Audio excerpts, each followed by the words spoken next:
Hi everybody, it's Michelle, and today I'm going to talk about my planner setup for September. Today is Monday, and I would normally be sitting down to film a plan with me video, but I'm not doing that this week because my system has kind of totally changed. I will be mapping out my week in my digital planner like I normally do. I'm just not going to film it right now because things have changed. I've switched things up. If you follow me on Instagram, you may have seen this baby right here. This has been going along since March of this year. Off and on, I've been in and out of this book for various and different reasons, but of course this is a bullet journal. So I have this book. This is what I've mainly been using, but to throw a wrench in that, I have been switching back and forth between this one and this one here. And it's kind of confusing, and all the switching back and forth, this is the problem that I have with the paper planners. But this book, I love it. This is kind of my happy place right now. And bullet journals have kind of been my happy place for years now. So when I feel the confusion setting in, I always gravitate back to a bullet journal. So this video may be a little bit long and rambling, but it's kind of me going through the process of showing how I work things out in my mind and trying to just figure all that out kind of as I go. Now, there are some things that I have put to the side, which is this traveler's notebook right here. I do use this because my morning pages are in here, but it is not a planner, but I do have a book for morning pages.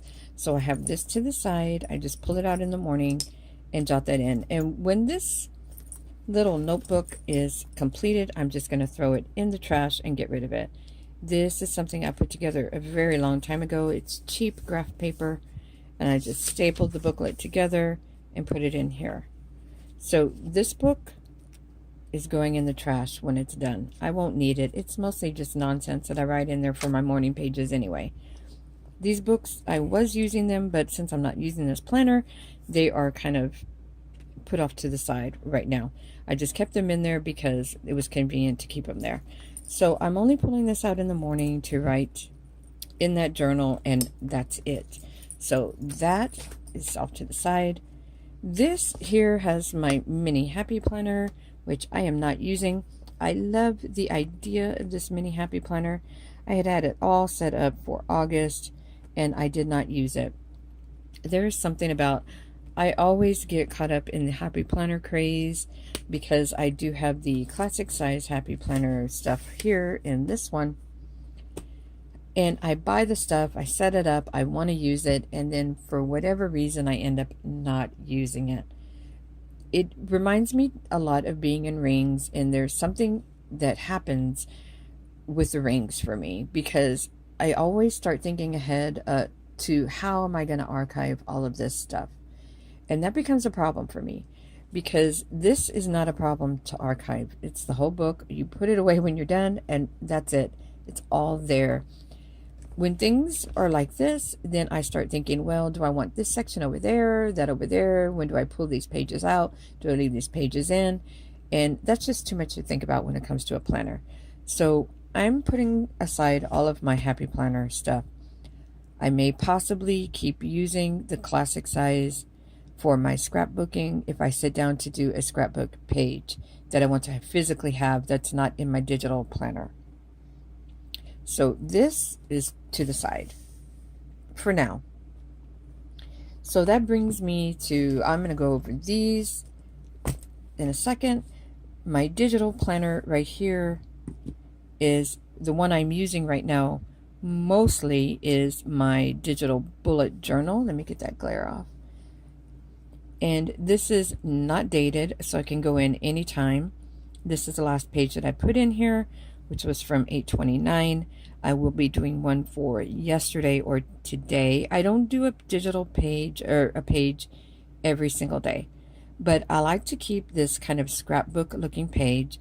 If you've seen it on Instagram, you've seen this before. I've been posting these on Instagram, but This planner does have a monthly spread. It does have some weekly spreads that you can put in also.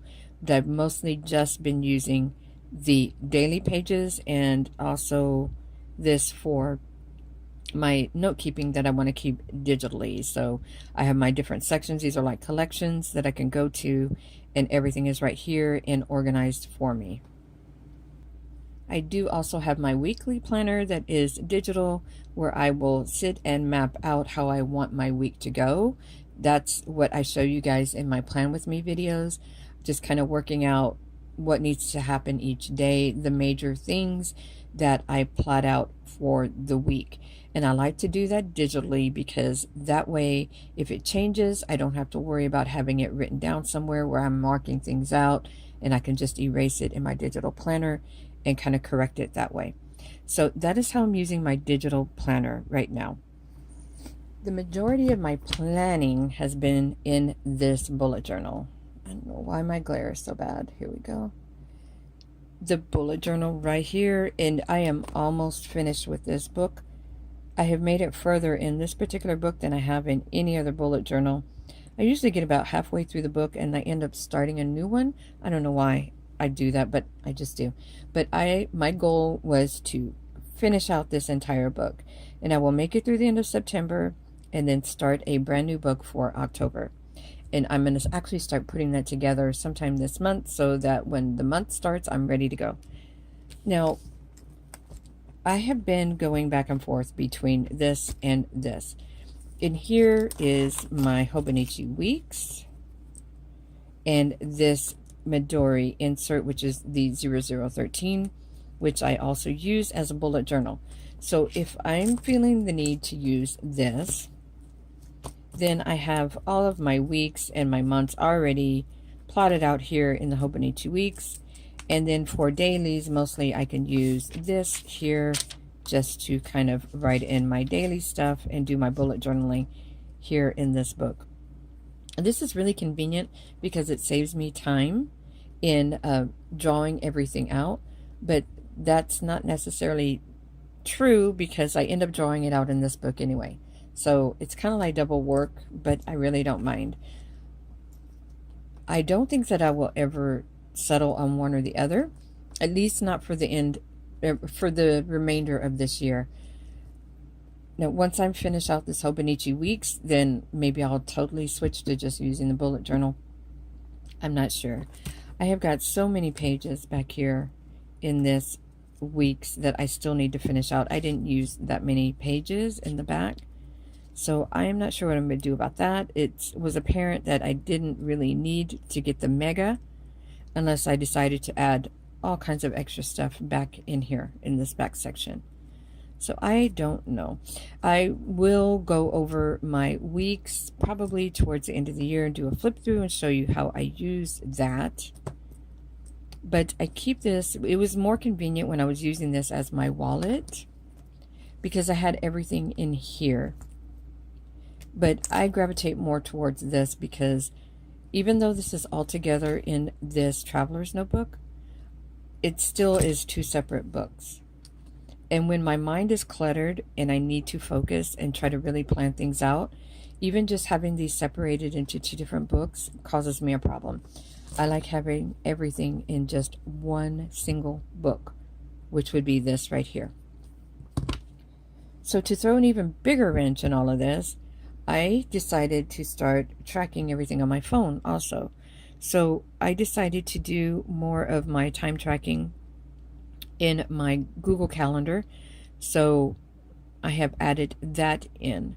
So if I'm out, I don't have my book, or if I'm in bed and I decide to add something into the schedule, I just put that in my Google Calendar here and I have it there. And this way too, I write in things in the descriptions and I can search all of this in the future, no problem. And this is actually Calendoo, which pulls in all of my Google Calendars and keeps track of all of that for me. So with Calendoo, I pull in my calendars and also my task. So I have everything here, like this is for today so far. I need to add in some stuff. So task and important events here and my task list for the day. And that is how I'm keeping track of that here. I also decided to add in a habit tracker on my phone, which I do some of that here. But doing it on the phone is great because with these apps, it actually keeps all the stats for you so you can see how successful you're being. So, and I just have a widget up here where I can just jot it here. I don't even have to open up the app and it's right there. Same thing with my calendar. It's right here on a widget on my home screen and there you go. So there are a lot of things that I've been keeping track of. Mostly, I totally switched the way I'm doing my habit trackers. Now I'm focusing more on things that are goals, like for health goals and the goals that I set for the beginning of the year and things that I want to get accomplished. It's not just mundane daily things that I'm keeping track of any longer. It's these important things that I want to make sure that I'm getting done so that I can reach those goals. So that is my phone. Now this bullet journal, I'll show you quickly how I use my bullet journal. It is just a notebook that I ordered from Amazon. These are minimalism art. They are around $10 on Amazon. They come in several different colors. I do have a bunch of Exceed notebooks that I also bought from Walmart, which are dot grid. And I have found that I don't really like the dot grid notebooks. I prefer just the squared or the graph notebooks. I even prefer lined paper over dot grid paper. I don't know why, but I do.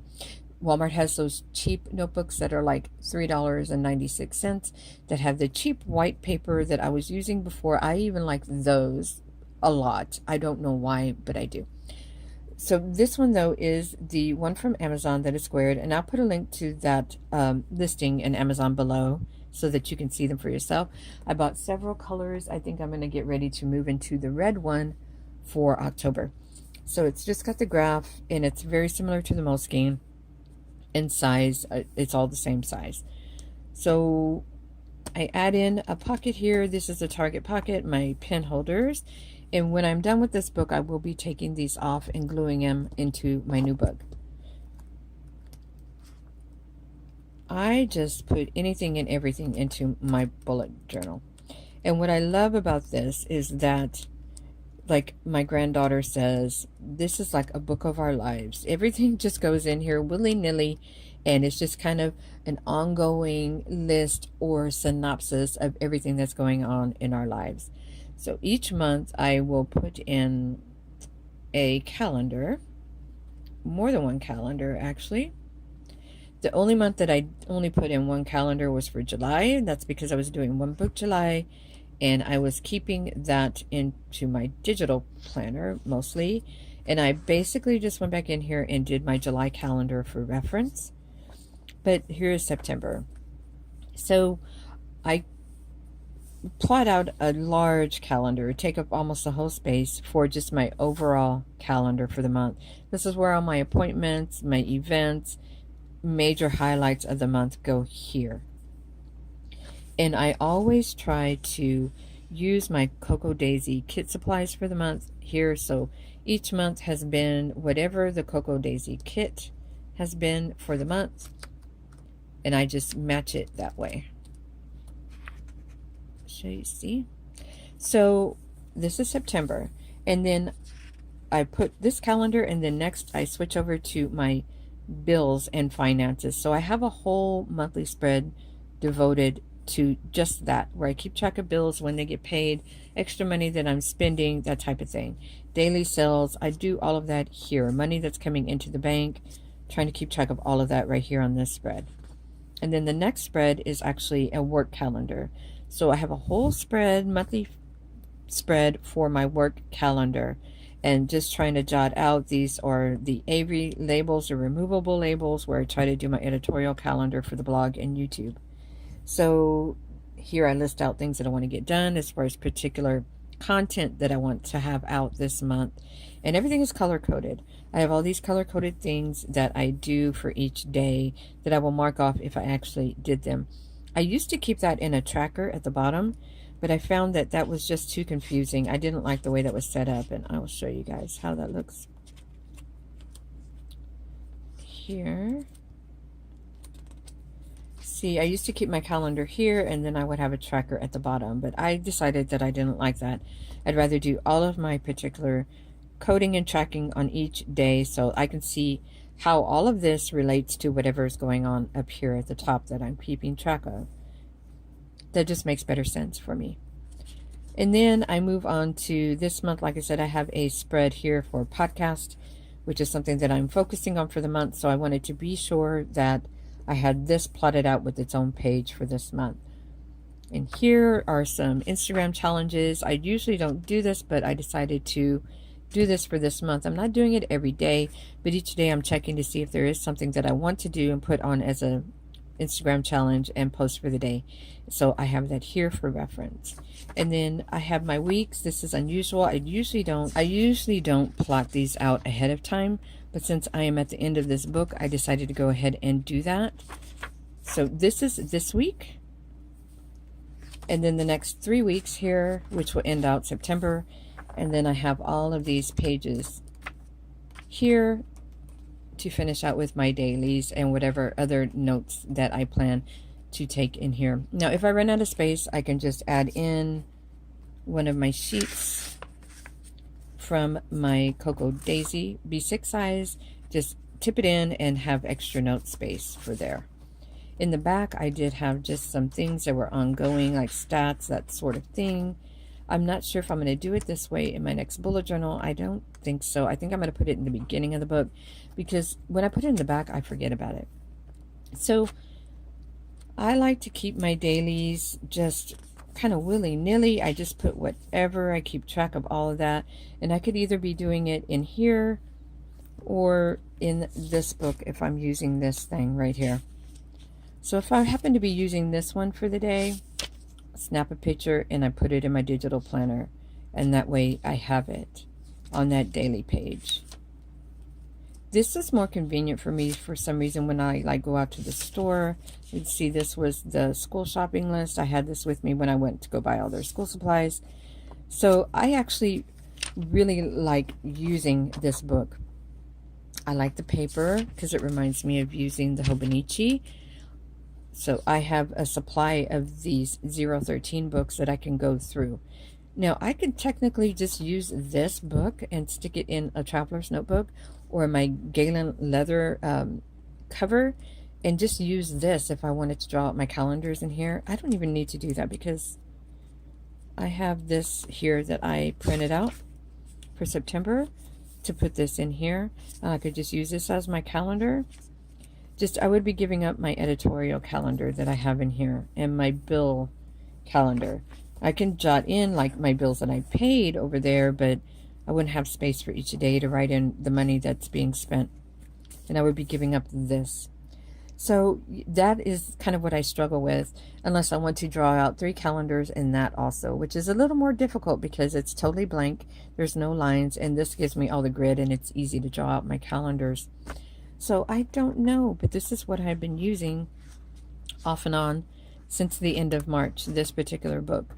And like I said, I gravitate back towards this whenever I start switching so much that I start losing information in my planners. I gravitate back to using just this one book. But I'm going to try to just use this for the rest of September, in addition to my calendar in my phone, to keep everything. And then I just go to my digital planner here for my journal for the day. So I think on Sundays I will come in and maybe update my Hobonichi so that I have the week updated with the important things on each of the weekly spreads and keep the calendar updated, because I want this book to be a complete year. I don't want this to be missed out. I want to be able to put it away on the shelf and have a complete year here, even if I'm not actively using it as a planner. I have found that this does not work for me using it as a planner. It's just too small. And I feel like I can't like scribble in notes and just jot things out and mark things off and make a mess in here. I want it to be a little bit neater. So it doesn't function well as a planner. In this bullet journal right here, I can be as messy as I want to be and just switch things up from one week to the next if I feel the need. I will show you last week's weekly spread. See this, and I love this because I have all my time schedule here, my food I was tracking, task, I was tracking my steps, I have my gratitude, I have my habit tracker here, which is now in my phone also, and my task for the week. But see, I went over and above color coding for last week because I wanted a really good visual on what was going on. See, all the pink is work, green is kind of personal and working on goals time, blue is household types of things, and red is when I have to actually leave the house. So it gave me a good look at all of my time and where my time was going. And I want my next week to look like this also. This was totally full because usually what happens to me is I drop off towards the end of the week. I start out strong at the beginning of the week, and then I start dropping off. It's a pattern that I've noticed. I didn't do it there. See, a pattern. By Wednesday, Thursday, I just stop. And that's usually if I start getting the itch to move into a different planner. That's when it happens to me. I don't know why. See, it's okay, dropping off. So that's something to think about. This week I did good. That week I did okay, better than most weeks. Not every single week is in here. Just when I'm using it, I will put in the weeks. And there's been many, much of the time that I haven't actually been using this book. Because ordinarily, that was a fantastic week. Ordinarily, I am using a different planner. And ordinarily, one of these books would probably only last me 3 or 4 months before I had to move into a new one if I was actually using it every single day. But I like the size because it gives me plenty of room. I can put even my bigger stickers from my Happy Planner collection in here. I can just throw all kinds of stuff in here if I want to. I've been putting in pictures, everything. So this has kind of been my everything book when I am using it. And that's what I love so much about it. See, pictures from the first day of school. Where's my other pictures? Pictures from parties, swimming, haircuts, all kinds of things go in here. I love my bullet journal. So that's my goal, is to use this and this with my digital planner as my journal for the month. If you guys have any questions about any of this, just put it below and I will get back to you as soon as possible. Y'all have a great day, and I will see you next time.